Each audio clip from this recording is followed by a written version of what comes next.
हाँ जी बच्चे, good morning, Ram Ram, नमस्कार।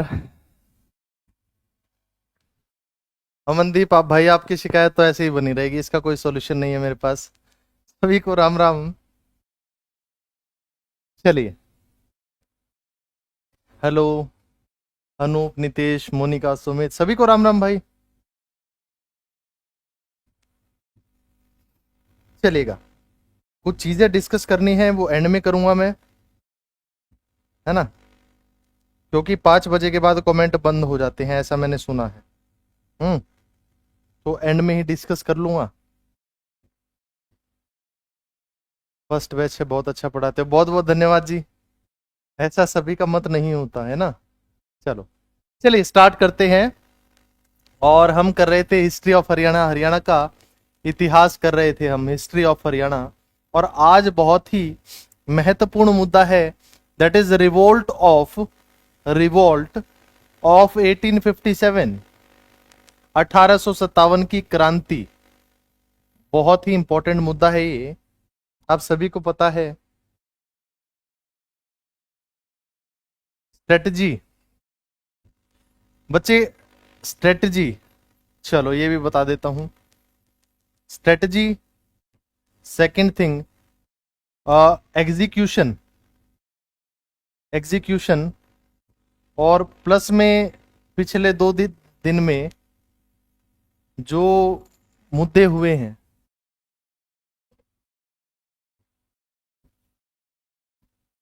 एक मिनट बच्चे, वीडियो में कोई इशू हुआ है तो माफी चाहता हूं, 1 मिनट रुकना, 1 मिनट रुकिएगा प्लीज।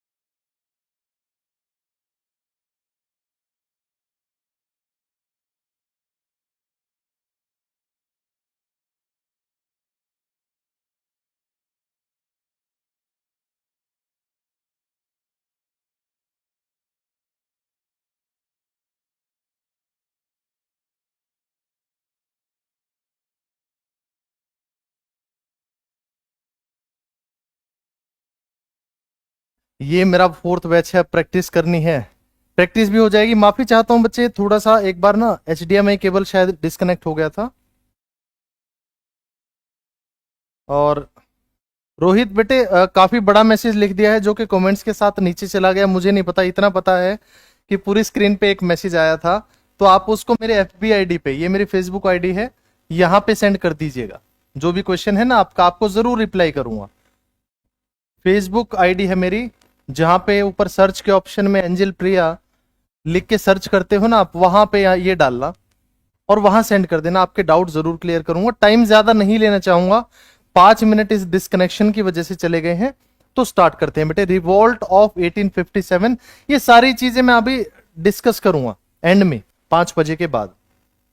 चलिए देखिए, 1857 की क्रांति हरियाणा में शुरुआत कहां से हुई?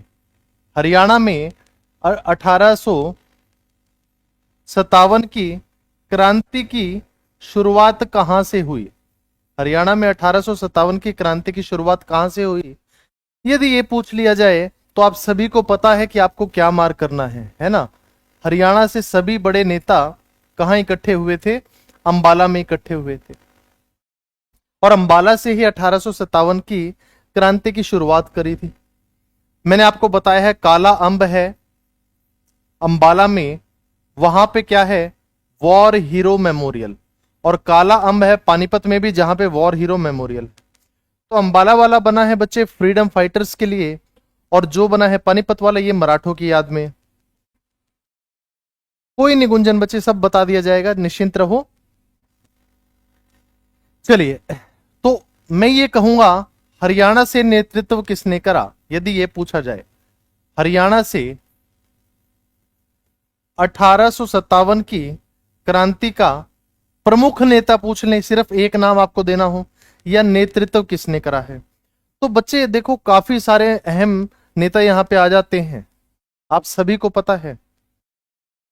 लेकिन सबसे बड़े कहानी के रूप में नाम क्या आ जाएगा? राव तुलाराम जी का नाम यदि आपने सुना हो, राव तुलाराम, इनका नाम आपने सुना है?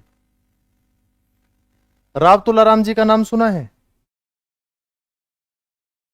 वॉर हीरो सिटी अलग अलग जगह है, वॉर हीरो कैंपस भी है, रोहतक में भी बना हुआ है वॉर हीरोज के लिए। लेकिन आपको वॉर हीरो मेमोरियल यदि पूछे तो काला अंब पानीपत मार्क करना है, ये पानीपत मार्क करना है। मैं तो जस्ट आपको जानकारी दे रहा था। राव तुलाराम जी वो व्यक्ति है जिनकी शहादत वाले दिन 23 सितंबर को संपूर्ण हरियाणा में, आपको बता दूं, जो शहीदी दिवस है, शहीदी दिवस, वो राष्ट्रीय शहीदी दिवस कब मनाया जाता है?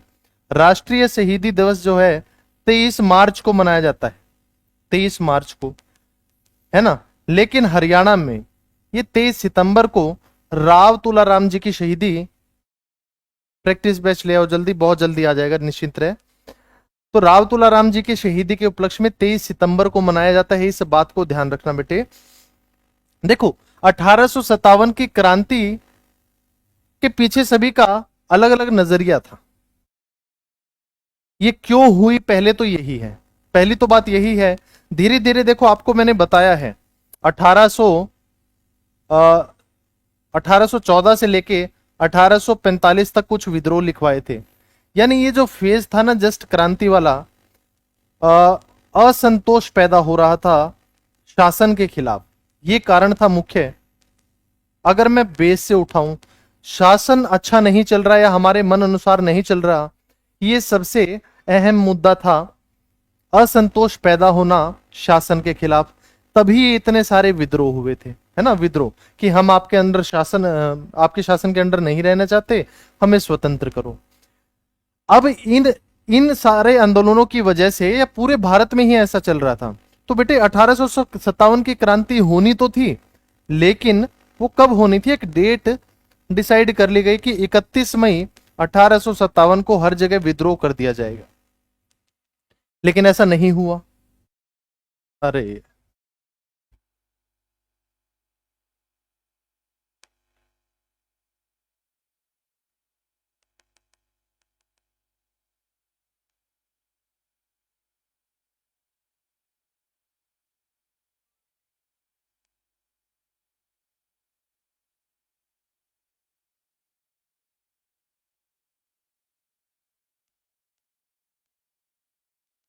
अरे मैं गायब नहीं हुआ हूं, निश्चिंत रहो। ये इमेज का इशू है, 1 मिनट रुको बच्चे, मैं यही चेक कर रहा हूँ। अब ठीक है, अब ठीक है, अब समझ में आया ये हो क्या रहा था। एक कैमरा चार्जिंग पे नहीं लगा था और बैटरी लो होके ऑफ हो रहा था, कैमरा चार्जिंग पे नहीं लगा हुआ था बच्चे, है ना।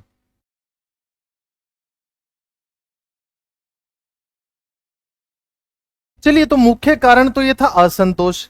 फिर धीरे धीरे 31 मई 1857 को ये क्रांति होनी थी, परंतु बच्चे ये हो जाती है 10 मई 1857 को। और एक ये सबसे बड़ा कारण रहा है, ये होनी थी, ये वो डेट है जब ये क्रांति होनी थी, रिवोल्ट होना था, लेकिन ये हो जाता है 10 मई 1857 को। ये विफलता का बहुत बड़ा कारण रहा है, विफलता का कारण रहा है बहुत बड़ा। ये आपको समझा देता हूं मैं कैसे, ये विफलता का कारण कैसे हो सकता है, ये आपको अभी समझा देता हूं, देखिएगा। नहीं नहीं, आप मत घबराया करो भाई, ध्यान दीजिएगा। देखो मतलब भारत बहुत बड़ा था और अंग्रेज बड़े एक स्कीम के तहत यहां शासन कर रहे थे। जब धीरे धीरे असंतोष बन गया हर जगह, तो क्रांतिकारियों ने, सभी मुख्य नेताओं ने एक डेट तय कर ली कि हम लोग इस तारीख को एक साथ विद्रोह कर देंगे। लेकिन उससे पहले ये विद्रोह हो गया। अब इससे हुआ क्या? सबसे पहले आपको पता है बैरकपुर छावनी में मंगल पांडे वाला सारा सीन क्या हुआ था। तो पहले एक जगह विद्रोह होता है, अंग्रेज, देखो ये भारत है और ये अंग्रेज है, ये अंग्रेजी हुकूमत है, पहले ये इसको जाके शांत करा लेते हैं, फिर दूसरी जगह विद्रोह होता है, दूसरी जगह करा लेते हैं, फिर तीसरी जगह विद्रोह होता है, तीसरी जगह, यानी बारी बारी विद्रोह को शांत करा लिया गया। परंतु बच्चे मैं कहना चाहूंगा कि ये सारा विद्रोह जो है एक ही साथ इतनी सारी जगह हो जाता तो बच्चे बहुत भारी हो जाता ये अंग्रेजों के लिए, अंग्रेजी सेना के लिए। क्या मेरी इस बात को समझ पा रहे हो? तो ये विफलता का कारण, विफलता के कारण मैं इसको लिख देता हूं, बल्कि इसको काट देना। सबसे पहला और बड़ा कारण यही था, सुनियोजित समय पे शुरू ना होना, सुनियोजित समय पर नहीं होना, पर ना होना। ये सबसे बड़ा कारण मैं मानता हूं 1857 की क्रांति की विफलता पे। अब ये सुनियोजित समय पे क्यों नहीं हुआ बच्चे? मुद्दा ये आता है कि ये डिसाइडेड समय पे क्यों नहीं होती है क्रांति। बच्चे आप सभी को पता है, यहां पे इसका एक प्रीवियस ईयर में पूछा भी गया है कि तात्कालिक कारण। 1857 की क्रांति कब हो गई? 10 मई 1857 से शुरू हुई। तो तात्कालिक यानी इंस्टेंट रीजन, तात्कालिक कारण क्या रहा है 1857 की क्रांति का? तात्कालिक कारण क्या रहा है? तो बेटे आप सभी को पता है, चर्बी वाले कारतूस आप मार करोगे, चर्बी वाले कारतूस। आपको मैं बता देता हूं हुआ क्या था।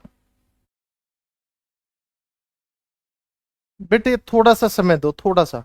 आपको फिर यही बोल रहा हूं कि आपको डाउट सेशन जैसे हिस्ट्री कंप्लीट करा के सारा का सारा, जिस दिन एमसीक्यू से क्वेश्चन से कुछ डाटा समझाऊंगा ना, उस दिन आप सभी का डाउट सेशन मैं जरूर लूंगा। देखो अगर एक बच्चे का, अभी ये जो आप पूछ रहे हो 1857 की क्रांति से रिलेटेड पूछो बेटे, इसको छोड़ के वहां चला गया ना, बाकी सभी गालियां देंगे, इस चीज को समझो, है ना। रोहित कह रहा है जॉर्ज थॉमस पूरा नहीं हुआ, कर दो भाई फिर पूरा, क्या रह गया बता दे। चलो, चर्बी वाले कारतूस, जो कारतूस अंग्रेजी सेना ने भारतीय सैनिकों को दिए थे, उनको मुंह से छीलना पड़ता था, मुंह से छीलना पड़ता था। और बेटे वो किस चीज से बने थे? वो गाय व सुअर की चर्बी से बने थे, आप सभी को पता है, गाय या सुअर की चर्बी से। अब देखो, गाय जो है हिंदुओं का पूजनीय पशु, इसलिए वो इस चीज को मतलब अपमानजनक मानते थे कि हम गाय की चर्बी को मुंह से ऐसे छीलेंगे, वो गलत है। दूसरा, कुछ टीचर्स कहेंगे कि सुअर मुस्लिमों का पूजनीय पशु, ऐसा नहीं है। सुअर से मुस्लिम लोग नफरत करते हैं, है ना, इसलिए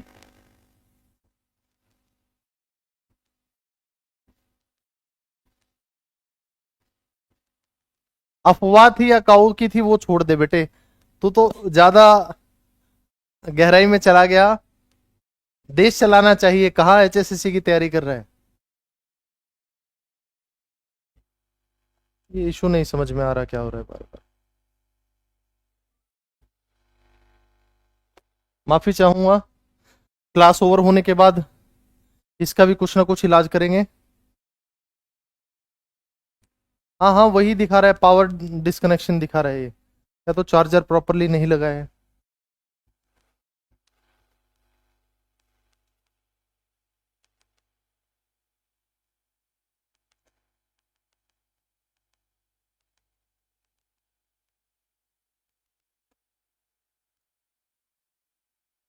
चलेगा,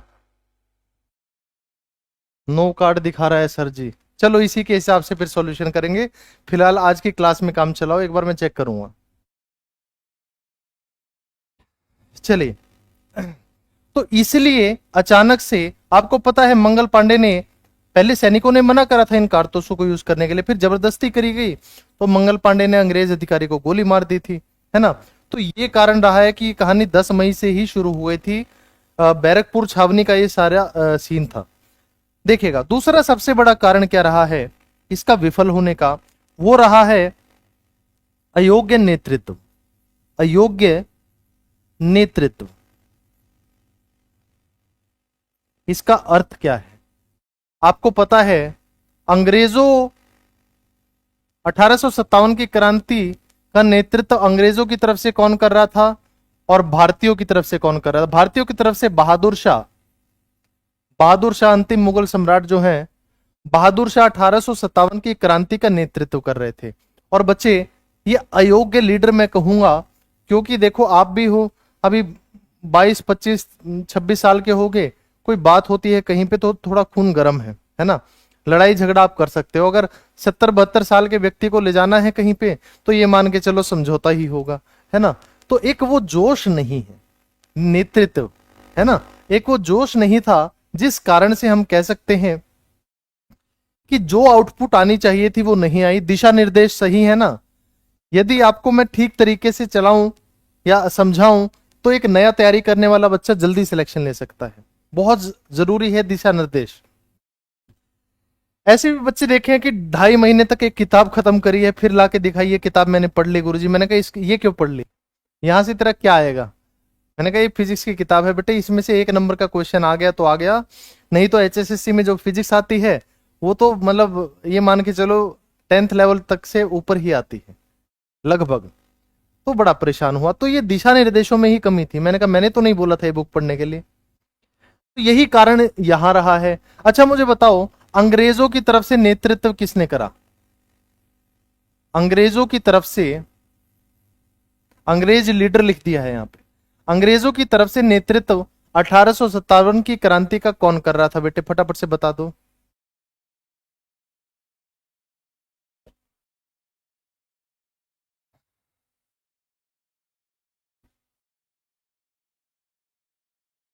बहुत बढ़िया, रोहित कह रहे हैं कैम्बल। अच्छा, विलियम फोर्ड शिक्षा कह रही हैं, बहुत ही अच्छे। भाई कोई पुराने बैच वाला भी बैठा है? मैं पूछ रहा हूं 1857 की क्रांति का नेतृत्व अंग्रेजों की तरफ से कौन कर रहा था? डलहौजी, वाह।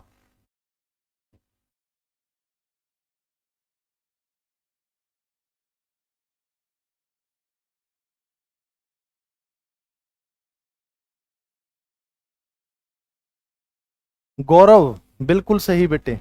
लॉर्ड कैनिंग मैं कहूंगा, लॉर्ड कैनिंग। डलहौजी वाले भाई दोबारा ध्यान देना, कहां पहुंच गए हो ये समझना बस। तो लॉर्ड कैनिंग जो है अंग्रेज लीडर थे यहां पे, जो कि सारी कहानी को चला रहे थे, और भारतीयों की तरफ से बहादुर शाह जो अंतिम मुगल सम्राट माने जाते हैं। ये 2 कारण रहे हैं विफलता के 1857 की क्रांति के। लेकिन मुख्य बात यह है कि भारतीय लोग जो है ना, भारतीय लोग इसको वास्तव में प्रथम स्वतंत्रता संग्राम मानते हैं। बल्कि मैं भारतीयों में कहूंगा वीर सावरकर। वीर सावरकर ने इसको क्या कहा था? वीर सावरकर ने इसे क्या कहा था? प्रथम स्वतंत्रता संग्राम। वीर सावरकर ने इसे प्रथम स्वतंत्रता संग्राम की संज्ञा दी थी। जबकि अंग्रेज क्या कहते थे? अंग्रेजों को यह लगता था, देखो बारी बारी अलग अलग जगह विद्रोह हो रहा है और वो शांत कराते हैं, और दूसरा ये चर्बी वाले कारतूसों की वजह से, सैनिकों की वजह से हुआ। तो अंग्रेज इसको क्या कहते थे? अंग्रेज इसको क्या कहते? महज एक, अंग्रेज मानते थे कि महज ये एक सैनिक विद्रोह है और कुछ नहीं। अंग्रेजों के अनुसार this is merely a volt, nothing else. महज एक सैनिक विद्रोह है और कुछ भी नहीं है, ये मानना था अंग्रेजों का 1857 की सॉरी क्रांति के बारे में। ओके है, चलिए। तो 1857 की क्रांति की विफलता के बाद अब देखो कहीं ना कहीं अंग्रेजों को ये चीजें समझ में आने लग गई थी। अंग्रेज खेमा था ना कि अब कहानी उतराई है विद्रोह पे। और मैं एक सच्चाई बताता हूं आपको कि इसको नेक्स्ट कर दिया जाए, इसमें से कुछ नोट करना है, इसमें से किसी को कुछ नोट करना है क्या, या नेक्स्ट स्लाइड कर दिया जाए?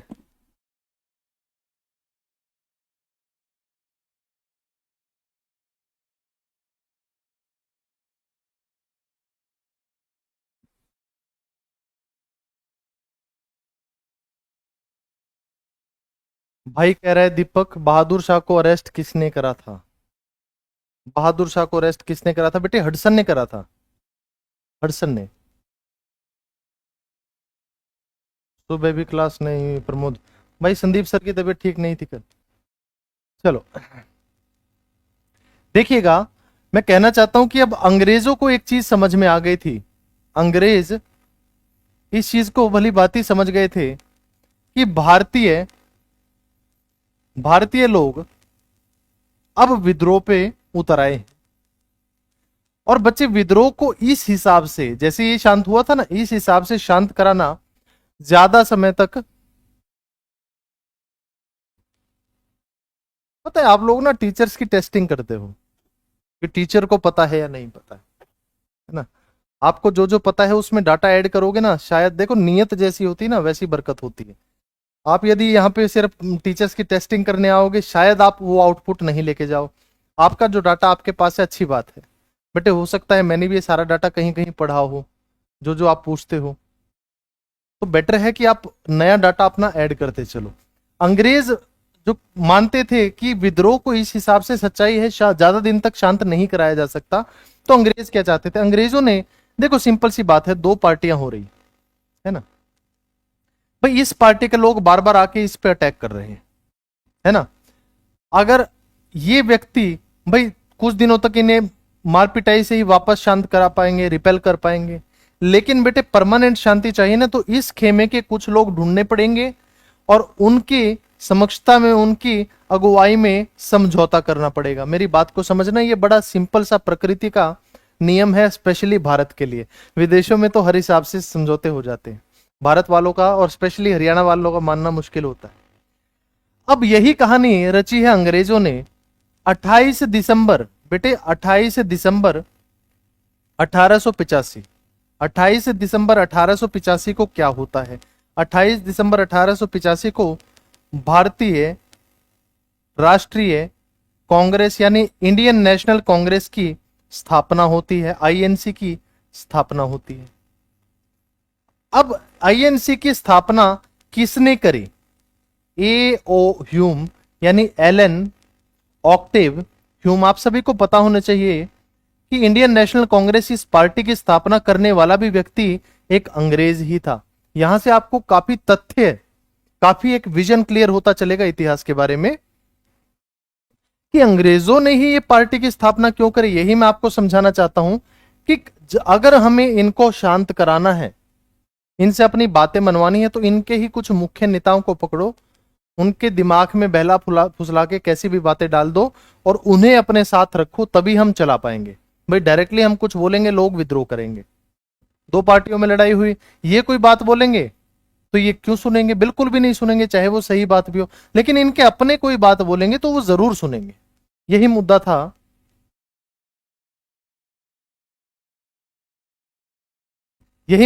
यही सोच थी अंग्रेजों की।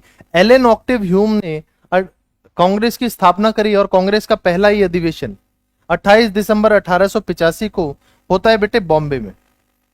बॉम्बे में पहला ही अधिवेशन होता है। और बॉम्बे में भी कहां पे? फर्स्ट अधिवेशन, पहला अधिवेशन, फर्स्ट समिट जो होता है। बॉम्बे में एक कॉलेज था बच्चे, उसका नाम है गोकुलदास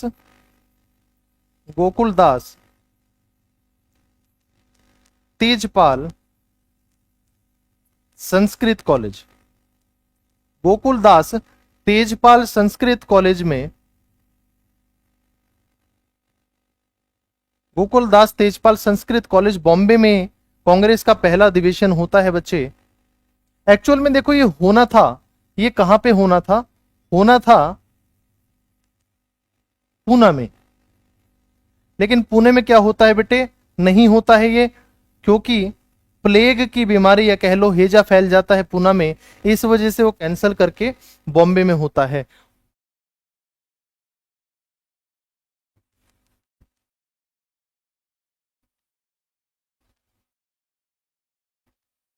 अच्छी बात है, अच्छी बात, बहुत अच्छी विचारधारा है आप लोगों की, चलेगा, मैं सम्मान करता हूं, है ना।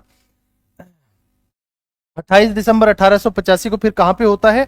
बॉम्बे में। यहां पे बेटे 78 लोगों ने, कांग्रेस के पहले डिवीजन में कितने? 78 लोगों ने भाग लिया था। 78 लोगों ने भाग लिया था, जिसमें से हरियाणा से कौन थे? हरियाणा से। इसमें हरियाणा से एचआर नंबर की गाड़ी में कौन गए थे वहां पे? हरियाणा से थे। आप सभी को पता होगा, लाला राय बहादुर मुरलीधर। लाला राय बहादुर मुरलीधर हरियाणा से। और लाला राय बहादुर मुरलीधर हरियाणा से थे। बच्चे इनके बारे में सवाल पूछ लिया जाता है कि लाला राय बहादुर मुरलीधर का संबंध यदि आपसे पूछे कहां से है। देखो वैसे आप सभी को पता होगा लाला राय बहादुर मुरलीधर की कर्मभूमि अंबाला है। कर्मभूमि।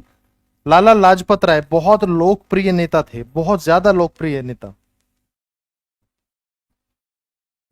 सॉरी 72 लोगों ने, 78 लिखवा दिया है क्या? 78 लोगों ने भाग लिया था बेटे सविनय अवज्ञा आंदोलन में। दांडी मार्च जो हुआ था ना, दांडी मार्च 72 है बेटे, 72। दांडी मार्च में 78 लोगों ने भाग लिया था।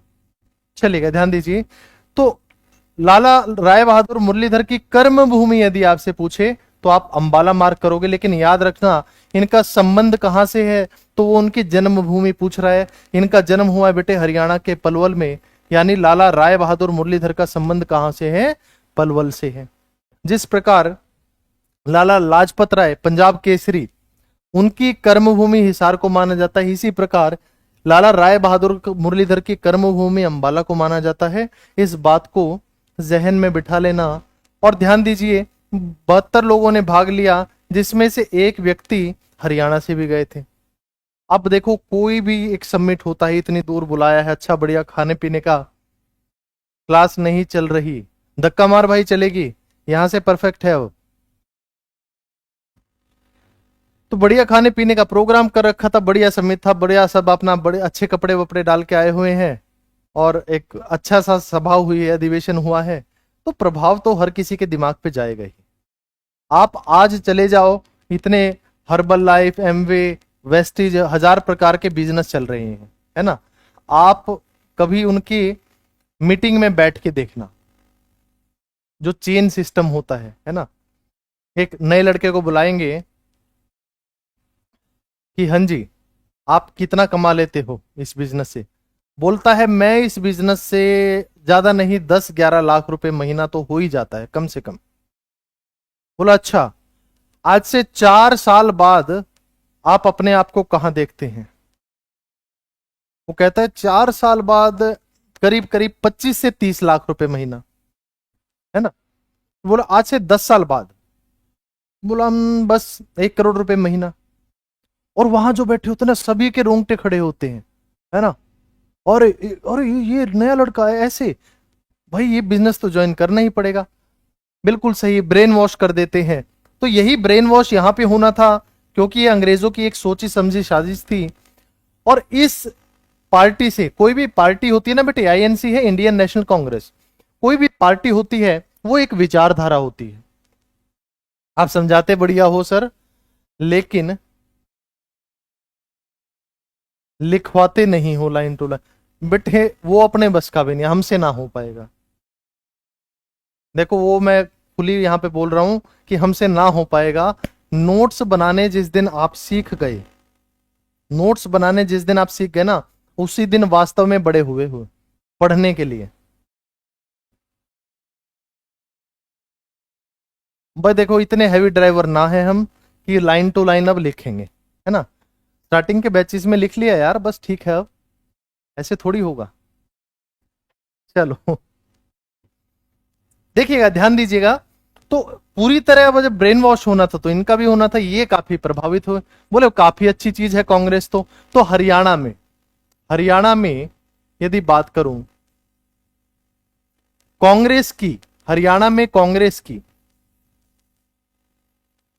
यदि आपसे पूछा जाए फर्स्ट शाखा, पहली शाखा, फर्स्ट ब्रांच जो है वो कहां पे आई थी और कौन लेके आया था, तो बेटे याद रखना अंबाला में आई थी। हरियाणा में कांग्रेस की स्थापना किसने करी? लाला राय बहादुर मुरलीधर ने। कहां पे लेके आए? पहली शाखा अंबाला में। और कब लेके आए बेटे? वर्ष 1886 में। और लाला लाजपत राय जी मुरलीधर से काफी टच में भी थे, काफी प्रभावित भी थे उनके विचारों से। और गुरु एक चीज कर रहा है तो शिष्य तो आंख मीच के मान लेता है कि ये ठीक ही होगी। और 2-1 समिट फिर लाला लाजपत राय जी ने भी अटेंड करे। इलाहाबाद अधिवेशन में गए थे, वो चौथा अधिवेशन था। उसके बाद काफी प्रभावित हुए। भाई 87 में, ये नोट कर लिया है? चलो यहां लिख देता हूं। ये फर्स्ट शाखा के बाद इधर लिख रहा हूं बेटे सेकंड शाखा, और थर्ड शाखा यानी सेकंड एंड थर्ड ब्रांच जो है कांग्रेस की हरियाणा में, सेकंड कहां पे आई बच्चे? सेकंड आई हिसार में। थर्ड कहां पे आई बेटे? थर्ड आई रोहतक में। और दोनों ही किस वर्ष आई? दोनों ही एक ही वर्ष आई, पहले हिसार में आई फिर रोहतक में 1887 में, अगले ही वर्ष आ गई। कौन लेके आया बेटे? मैं फिर से कह रहा हूं, ये दोनों ही कौन लेके आया? लाला लाजपत राय। लाला लाजपत राय दूसरी और तीसरी शाखा लेके आए। लाला लाजपत राय को क्या कहा जाता है बेटे? पंजाब केसरी। हरियाणा केसरी कौन है? पंडित नेकीराम शर्मा। याद रखना ये बात। लाला लाजपत राय दूसरी और तीसरी शाखा लेके आए थे। नहीं, 87 एंड में ही आ गई थी करण, रोहतक में भी 87 एंड में ही रोहतक में भी आ गई थी बेटे। चलिए इसको नोट कर लीजिए। इसके अलावा एक चीज और आपको बता देता हूं, इससे एक तरफ बिल्कुल परे अलग एक सवाल है, और वो सवाल क्या है? आपसे पूछा जाता है हरियाणा का प्रथम समाचार पत्र, क्योंकि इसी फेज में पड़ता है वो, तो आपको बता देता हूं। हरियाणा का फर्स्ट न्यूज़पेपर यानी प्रथम समाचार पत्र, हरियाणा का प्रथम समाचार पत्र कौन सा है? तो बेटे याद रखना, हरियाणा का प्रथम समाचार पत्र आपसे पूछ लिया जाए, लगभग किताबों में आपको झज्जर से प्रकाशित मिलेगा। झज्जर में आया था ये बोलेंगे नहीं बेटे, 1885 में अंबाला से, 1885 में अंबाला से ही आया अखबार जिसका नाम था जैन प्रकाश। जैन प्रकाश। और ये किसका अखबार था? संपादक कौन थे? किसका अखबार था ये? जियालाल जैन का अखबार था जैन प्रकाश। जियालाल जैन का अखबार था जैन प्रकाश। 1885 में you will mark Jain Prakash as the first newspaper of Haryana. और अलग अलग बुक्स में अलग अलग मिलेगा। मुद्दा ही ये होता है कि अलग अलग किताबों से ही परेशान होता है कि सर ने तो ये पढ़ाया है।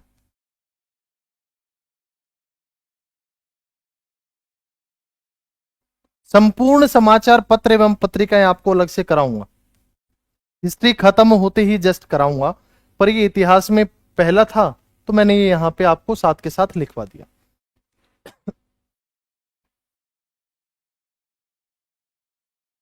1857 की क्रांति के नेता भी कराए जाएंगे बेटे, आज ही की क्लास में लिखवा दूंगा, पर एक स्टोरी चल रही है ना, उसको चलने दो एक बार। एंड में आपको जस्ट लिखने वाली चीज है ना, वो एंड में लिखवा दूंगा। 1857 की क्रांति के नेता अलग अलग जगह से। कर लिया है इसको नोट? नेक्स्ट चला जाए।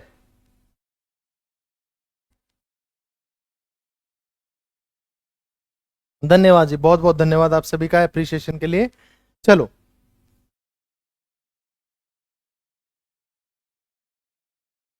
नाम क्या है संपादक का? जियालाल जैन।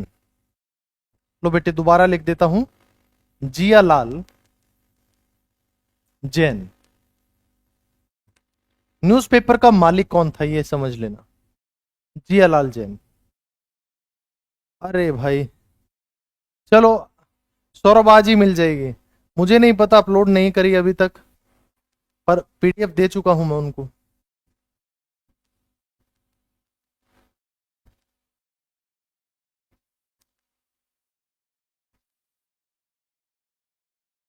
लाजपत राय और मुरलीधर के बारे में बताना।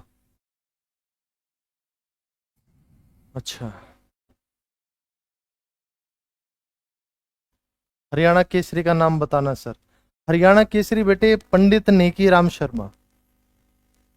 पंडित नेकीराम शर्मा हरियाणा केसरी कहा जाता है पंडित नेकीराम शर्मा को। अभी चिंता मत करो, सारा डाटा बैच खत्म होते होते आपको जरूर मिल जाएगा। बेटे अंबाला लिखवाया तो है, अनूप अंबाला लिखवाया तो है। चलो बस अब छोड़ो, अब ध्यान दो, इससे आगे चलते हैं। लेकिन कभी भी देखो, कोई भी बिजनेस आप कर रहे हो, आपको 1-1 करोड़ के सपने तो दिखा दिए गए, लेकिन कुछ लोग 2 ही महीने में आके जाते हैं कि ये तो हमें बेवकूफ बनाया गया है।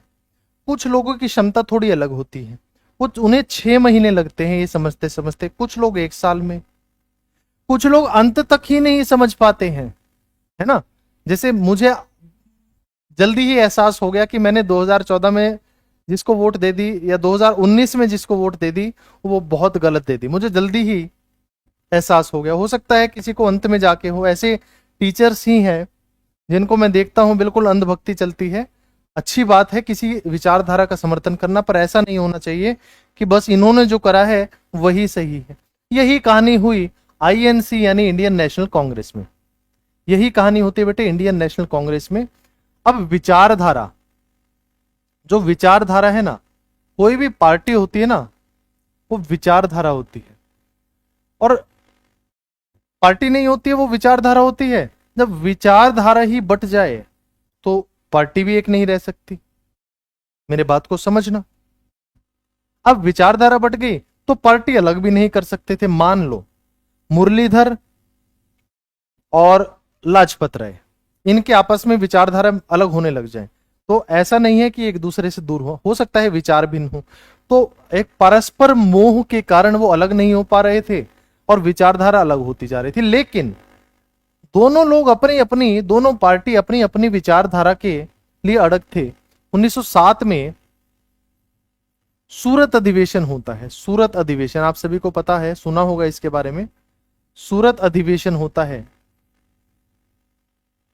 और सूरत अधिवेशन में कांग्रेस जो है आईएनसी वो दो दलों में बट जाती है। दो अलग पार्टियों में नहीं कहूंगा मैं कह रहा हूं दो दलों में बट जाती है। पहला नरम दल और दूसरा गरम दल। एक हो जाता है नरम दल और दूसरा हो जाता है मेरे बच्चे गरम दल। दो दलों में बट जाती है कांग्रेस पार्टी, दोनों की अलग अलग विचारधाराएं। धन्यवाद भाई अंकित, बहुत बहुत धन्यवाद।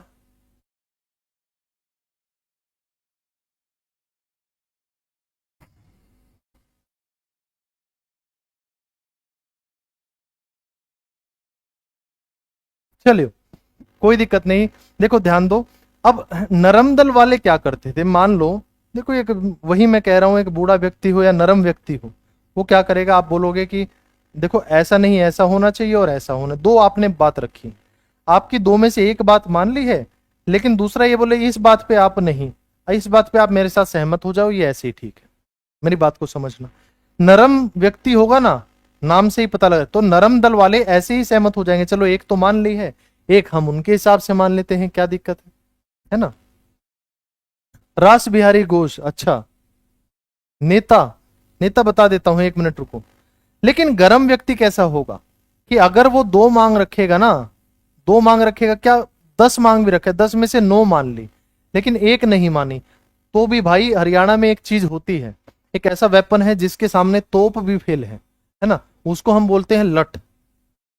तो वो लठ ग्राउंड में आ जाए ना बड़ी दिक्कत हो जाती है।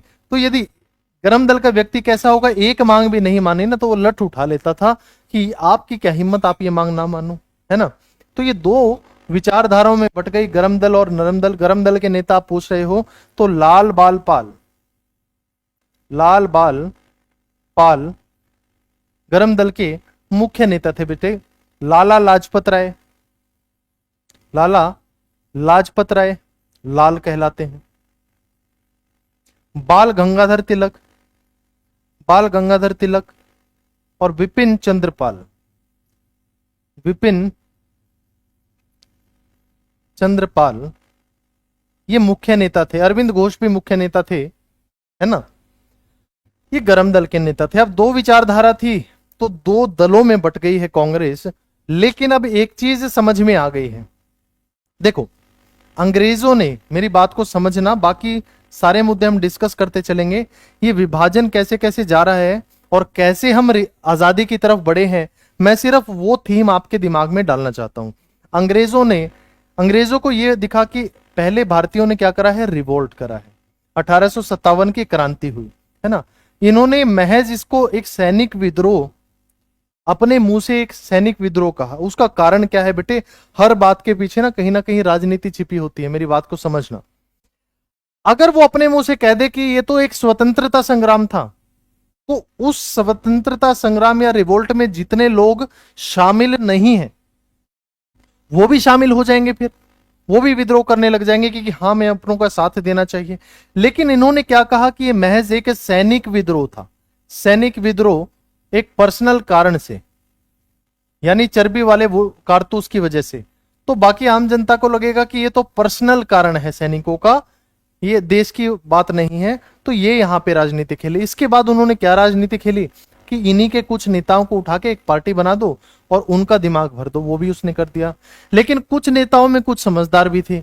अब ये भी दो दलों में बट गया था, नरम दल और गरम दल। और बेटे जैसे ही ये दो दलों में बटा था ना, वैसे ही कहते हैं एक गार्जियन में आर्टिकल छपा था, तभी समझ में आ गया था। अंग्रेज कहते हैं कि हम 1907 में जब ये कांग्रेस दो दलों में बटी, तभी हम समझ गए थे कि अब हमारा भारत पे ज्यादा लंबे समय तक अधिकार करना मुमकिन नहीं है। ये बात वो यहीं पे समझ गए थे 1907 में। इसके बाद क्या हुआ, गरम दल के सबसे भयंकर नेता थे लाला लाजपत राय। अंग्रेजों ने क्या करा भाई, गरम दल वालों को कैसे भी कंट्रोल करने की कोशिश तो करनी ही थी।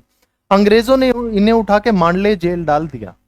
मांडले जेल कि जो ज्यादा फुदक रहा है वो यदि जेल में चला जाएगा ना तो ज्यादा समस्या नहीं होगी, फिर पब्लिक अपने आप शांत पड़ जाएगी। लेकिन इसका उल्टा प्रभाव हो गया। मांडले जेल भेजते ही पब्लिक में बहुत ज्यादा असंतोष पैदा हो गया अंग्रेजों के खिलाफ, और बेहद बेहद मात्रा में, भारी मात्रा में इसका विद्रोह होने लग गया। गांधी ने और बढ़ा दिया उनका शासन। हाँ बिल्कुल, आते हैं इस चीज पे भी, देखिएगा। तो बड़े लेवल पे विद्रोह होने लगा, जिसकी वजह से जल्दी ही मांडले जेल से रिहा करना पड़ा अंग्रेजों को। किसे रिहा करना पड़ा बच्चे? लाला लाजपत राय को। यहां तक ओके है। नेक्स्ट स्लाइड पे चला जाए, एक बार आप लोग चेक कर लो।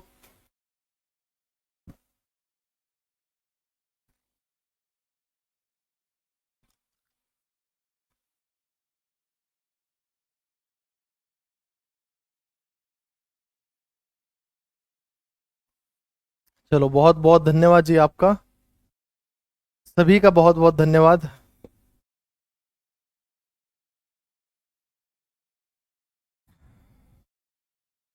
डाउट्स ले लो, 4:50 हो गए हैं, 5 बजे कमेंट बंद। 5 बजे कमेंट बंद है ना बेटे। 4:57 पे, यानी 7 मिनट और पढ़ाऊंगा। 4:57 पे क्लास को रोक दूंगा। मतलब पहले डाउट लूंगा, फिर खुद से जो समझाना है वो समझाऊंगा। निश्चिंत रहो। धन्यवाद भाई विजेंद्र, वंदना, ये तो याद ही हो गया है। देखो, आपको एक बात बताना चाहता हूं, एक सच्चाई है। अगर मैं आपको लाइन टू लाइन लिखवाऊं ना, कि देखो ध्यान से समझना।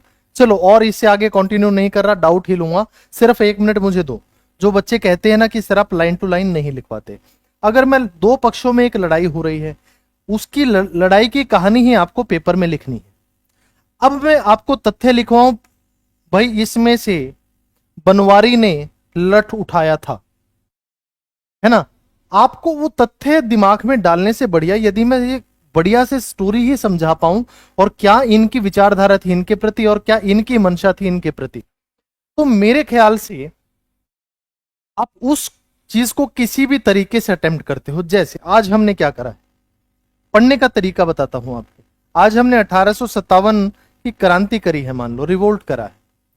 अब यहां पे वन डे एग्जाम भी होते हैं, जो आपका HSSC के होते हैं, या फिर प्री का एग्जाम में ऑब्जेक्टिव है ना कि सब्जेक्टिव। बिल्कुल सही है नीतीश, यही आपको बताने जा रहा हूं, ध्यान दो। वन डे एग्जाम भी होते हैं। कुछ बच्चे ऐसे हैं जो HCS के लिए एनरोल करा है जिन्होंने। अब देखो, चीजें हमें सारी पता है, हमें विचारधारा रखनी है। आपको सब्जेक्टिव भी लिखना पड़े तो भी आप लिख सकते हो। लेकिन कौन सा ऐसा वनडे है, कौन सा ऐसा क्वेश्चन है जो 1857 की क्रांति से बचेगा, मुझे ये बताओ, है ना। हाँ, स्टोरी अच्छी है, कैप्चर हो जाती है दिमाग में। बिल्कुल यही मैं कहना चाहता हूं, यही मैं कहना चाहता हूं बच्चे। अच्छा, लाइन टू लाइन लिखना है तो बुक में भी लिखा हुआ है, फिर हम बैच क्यों लेते हैं? उन तथ्यों को समझने के लिए ही लेते हैं, है ना। चलो, गांधी जी ने इनका पीरियड कैसे एक्सटेंड कराया है डेप्थ में पढ़ेंगे, पर आपको बता दो 9 जनवरी 1915 को गांधी जी विदेश से लौटे थे, जिसकी वजह से आज तक भी एनआरआई डे मनाया जाता है। प्रवासी दिवस 9 जनवरी को मनाया जाता है भारत के अंदर, है ना। उसके बाद ये गांधी जी को यूज करके उनके कंधे पे भी थोड़े दिनों तक बंदूक चलाते हैं। सेकेंड वर्ल्ड वॉर में देखो इन्हें ये पता था कि भारत को तो छोड़ना ही पड़ेगा, लेकिन 1914 से 18 तक, सेकंड कह रहा हूं सॉरी, फर्स्ट, 1914 से 18 तक जो विश्व युद्ध चला है ना, उसमें अंग्रेजों ने भारतीयों का इस्तेमाल कर लिया बस, है ना। साउथ अफ्रीका से आए थे, बिल्कुल भाई। 1893 में अफ्रीका गए थे, एक अब्दुल्ला नामक व्यक्ति का केस लड़ने गए थे, लेकिन जो विदेशी रंग देख लेता है वो कभी इतनी आसानी से वापस नहीं आता। ये तो आज तक मैं अपने रिश्तेदारों में भी देख रहा हूं जो बाहर गए हुए हैं, है ना। अभी मैं इसके बाद अब 1857 की क्रांति के नेता लिखवाऊंगा, लीडर्स, अलग अलग जगह से कौन कौन थे, लीडर्स ऑफ रिवोल्ट ऑफ 1857 इन हरियाणा, ये मैं लिखवाऊंगा बच्चे, है ना।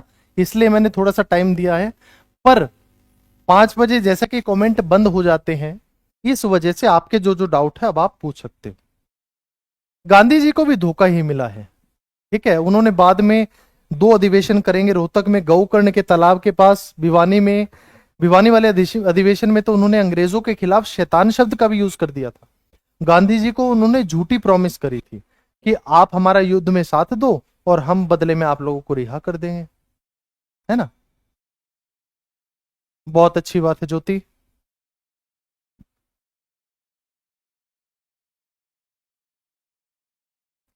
आपका हर एग्जाम का हर क्वेश्चन बैच से कवर होगा, ये मैं श्योरिटी दे सकता हूं बस। अब चाहे कोई पॉज कर करके बाद में आराम आराम से उसके नोट्स बनाए, चाहे साथ के साथ कोई बनाए, अपनी कैपेबिलिटी है। किसी दिन कंप्यूटर की क्लास ले लो हरियाणा पुलिस की, बेटे कंप्यूटर की क्लास तो मैं कभी भी नहीं ले सकता, इस बात को ध्यान रखो। ये सब्जेक्ट अगर आ भी गया ना अच्छे से तो भी मैं नहीं पढ़ा पाऊंगा। अपनी कैपेबिलिटीज देखो, ऐसा नहीं है कि 2 चीज हो और 4 बताओ, ये मेरे बस की बात नहीं है, मैं आपको सच्चाई बताऊं। कोई डाउट ही नहीं है, डाउट तो है ही नहीं। सुरेश कह रहा है डाउट तो नहीं है सर। नीतीश कह रहा है नो डाउट सर जी, बहुत अच्छी बात है भाई।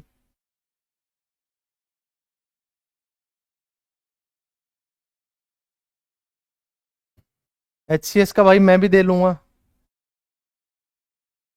मैं कह रहा हूं Rohit, batch more than sufficient है हरियाणा के किसी भी पेपर के लिए, आराम से ये डाटा लिखते रहो।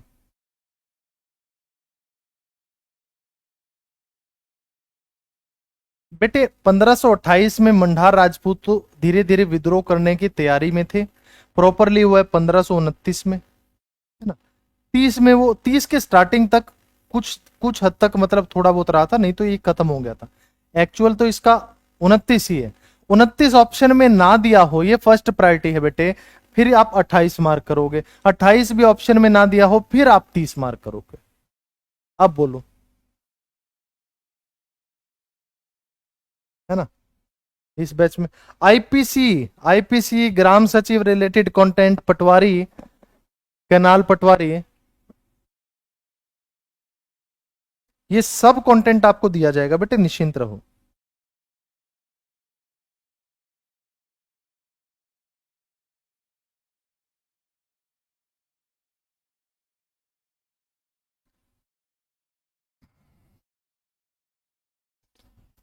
दो मिनट बैठना पड़ जाता है ये हालत हो गए हैं। तीनों था सर ऑप्शन में, तो बेटे याद रखियो ये कभी भी प्रीवियस ईयर नहीं मिलेगा, ये आपको जरूर से भी जरूर किसी ना किसी कोई टेस्ट सीरीज होगी, वो टेस्ट सीरीज मिलेगी। आर्मी चीफ कौन था सर 1857 की क्रांति में? बेटे अंग्रेजों की तरफ से आर्मी चीफ जो था, अंग्रेजों की तरफ से आर्मी चीफ जो था वो कैम्बल ही था। कैम्बल जो आप लिख रहे थे ना, लीडर कौन था? ये आर्मी चीफ था कैम्बल, लेकिन लीड कौन कर रहा था? वो लॉर्ड कैनिंग ही था, वॉयस राय जो था।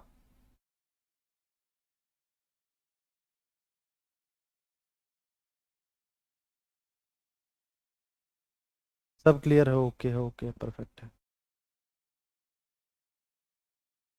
भगवत दयाल शर्मा की मृत्यु कब हुई बेटे? नेट पे इसको चेक करना, 92 है शायद, या 93 भी हो सकता है।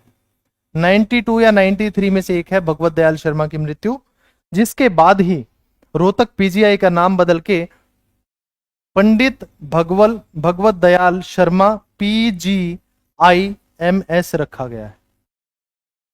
इनकी मृत्यु के बाद ही यहीं पे एडमिट थे ये।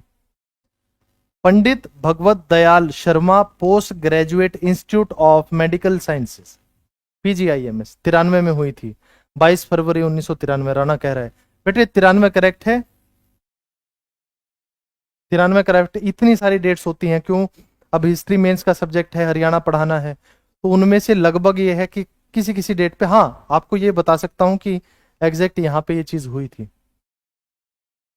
हाँ तो संदीप सर ने 22 फरवरी 1993 लिखवाई है ना बेटे, तो बिल्कुल एकदम डेड श्योर परफेक्ट डाटा है वो। ठीक है, संदीप सर अगर यहाँ करियर बिल पे खड़े हैं तो उसका कारण एक ही है कि उनमें वो काबिलियत है और परफेक्ट डाटा है, एरर फ्री डाटा है। ये सोचने समझने वाली बात है, ये सर ने पहले ही बता दिया है बेटे। फिर कुछ बच्चे चेक भी तो करते हैं दूसरे वाले मास्टर को पता है या नहीं पता है ना।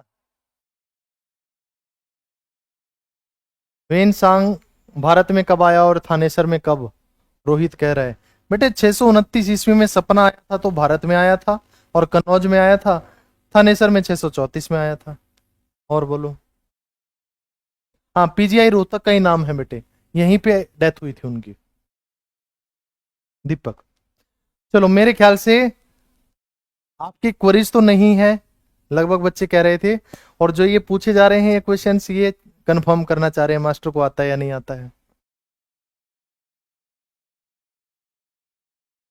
चलो धन्यवाद जी वंदना।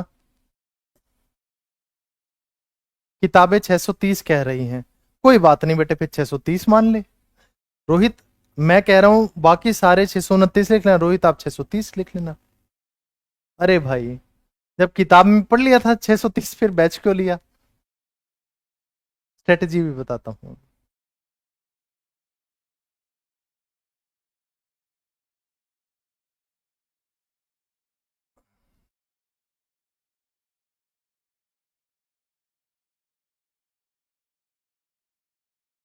हाँ तो फिर मैं तो ये कहता ही नहीं बेटे कि मेरे को 110%। बेटे इंसान होते हैं सभी, कंप्यूटर नहीं है। ठीक है, आपके तथ्य, आपके फैक्ट्स हम क्लियर कर सकते हैं, इस बात को समझो।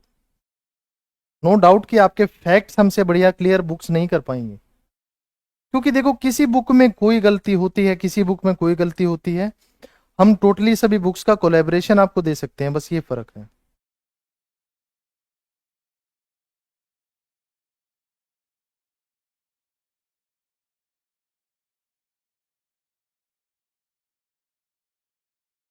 चलो चला जाए, इस सारे को रब कर रहा हूं मैं, और लिखो 1857 की क्रांति के मुख्य नेता।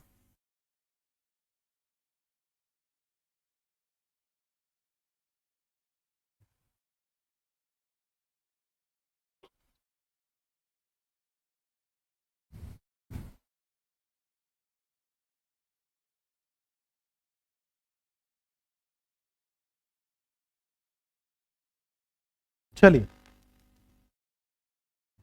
सबसे पहले पानीपत से मैं बिलोंग करता हूं, तो बेटे पानीपत से थे इमाम अली कलंदर।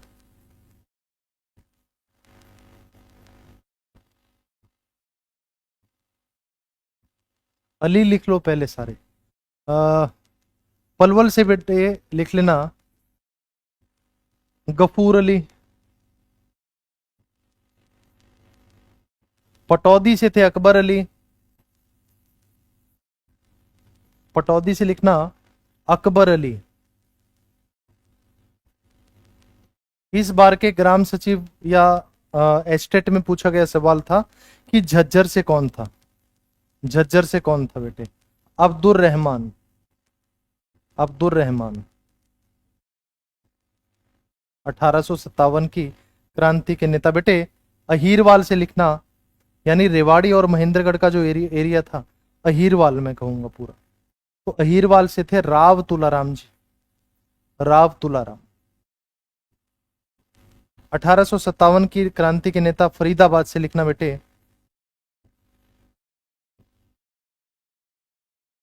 धानु सिंह, धानु सिंह।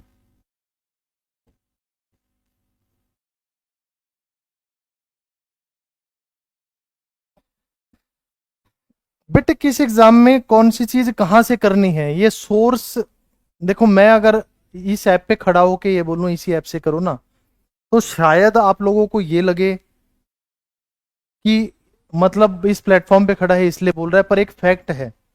बिल्कुल निष्पक्ष होके, मुझे आज के दिन ये नहीं है, पर बिल्कुल निष्पक्ष होके बताता हूं बच्चे। Career will pay, career will pay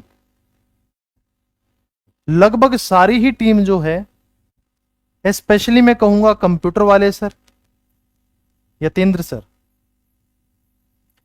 और साथ में जीएस स्पेशल की जो टीम है, अभिषेक सर क्या बेहतरीन पॉलिटी हिस्ट्री कराते हैं, है ना। जीएस स्पेशल की सारी टीम, विवेक सर है। तो मैं कहूंगा ये दो चीजें तो आपको मेरे ख्याल से आप कहीं से कर लेना। लास्ट में फिर ये जब करियर विल वाले टीचर्स का डाटा उठाओगे ना, तो बेटे यही आप मानोगे और यही फाइनलाइज करोगे, है ना। चलो ये स्ट्रेटेजी अभी आपको 2 मिनट में बेटे सभी बता देता हूं, सारी स्ट्रेटेजी आपको लिखवा देता हूं कैसे क्या करना है।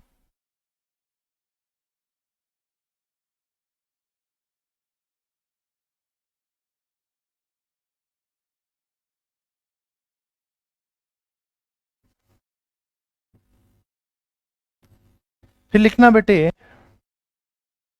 रानिया से, रानिया से लिखना नूर मोहम्मद खां, नूर मोहम्मद खां रानिया से नेतृत्व कर रहे थे। फिर लिखना बेटे सांपला से, सांपला से लिखना साबर खां, साबर खां। लोहारू से लिखना अमीनुद्दीन, लिखवा दिया है क्या ये ना। लोहारू से लिखना बच्चे अमीनुद्दीन।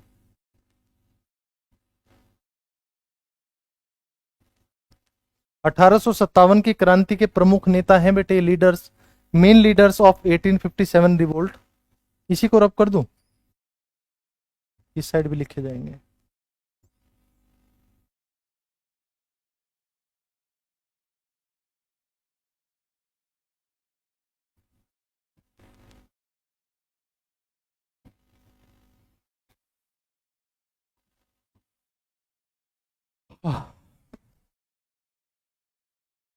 लाडवा का विद्रोह कब हुआ, बेटे ये तो मेरे को भी नहीं पता। लाडवा का विद्रोह कब हुआ ये तो मुझे भी नहीं पता।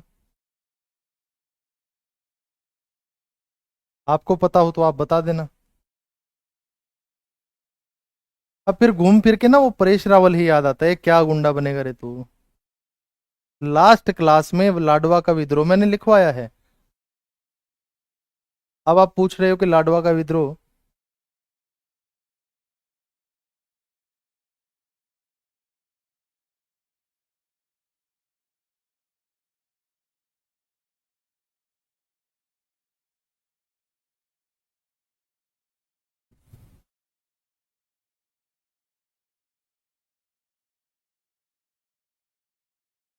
कमेंट आने बंद हो गए हैं।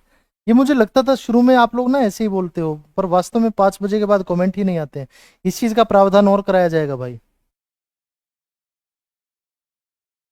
चलो कर लिया नोट। फिर लिखना फरूख नगर, फरूख नगर, फरूख नगर से थे अहमद अली। खरखौदा से थे विरासत अली, खरखौदा सोनीपत में पड़ता है। फरूख नगर गुरुग्राम, विरासत अली, विरासत अली। मेवात से थे बेटे सदरुद्दीन मेवाती, सदरुद्दीन मेवाती।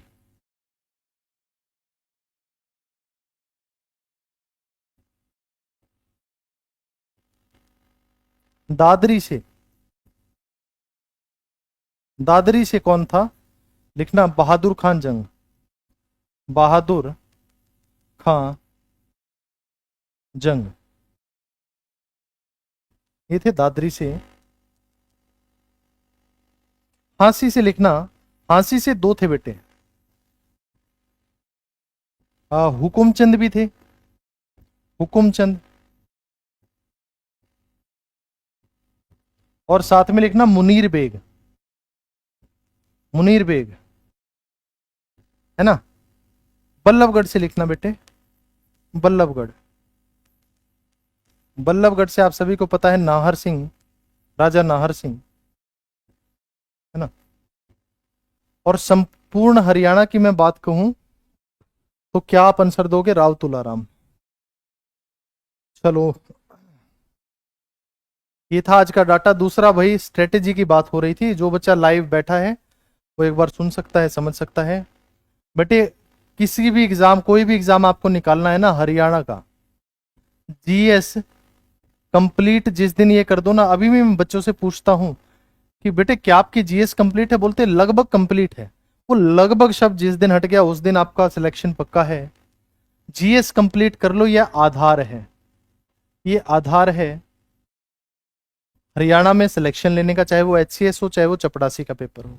जीएस जिस दिन सब ये कह देना, जीएस में ये मैं कह रहा हूं history, polity, geography, economics, physics, chemistry, bio, environment and ecology और करंट अफेयर, प्लस में हरियाणा जीएस, ये है बेटे आपकी जीएस।